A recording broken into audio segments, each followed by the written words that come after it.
असतो ती माता माऊली इकडे धडपडत असते।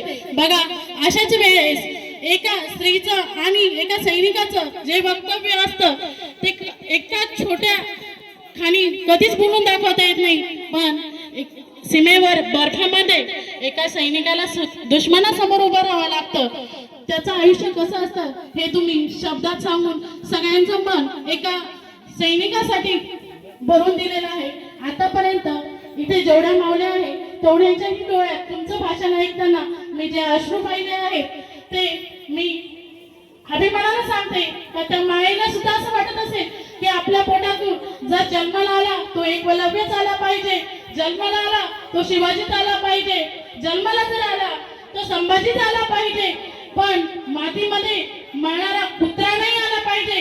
खरं सांगायचं झालं तर आदिवासी म्हणजे भारतामध्ये आधीपासून राज्य केलेलं आणि इथलेच कायमचे रहिवासी असलेले जे मुलं असतात आणि जे डोंगरदऱ्यांमध्ये राहिलेले असतात तेच आदिवासी सीमेवर लढू शकतात। असं कोणीही येऊन लढू शकत नाही, एवढं मी गॅरंटीने सांगते सर। आणि तुम्ही जे मार्गदर्शन केलं ते इथल्या परिवाराला नेहमीच मार्गदर्शन करत राहील आणि तुमचे शब्द आम्ही कायम लक्षात ठेवून आमच्या मुलांना प्रोत्साहन देत राहू, एवढे बोलून मी तुमचे आभार मानते।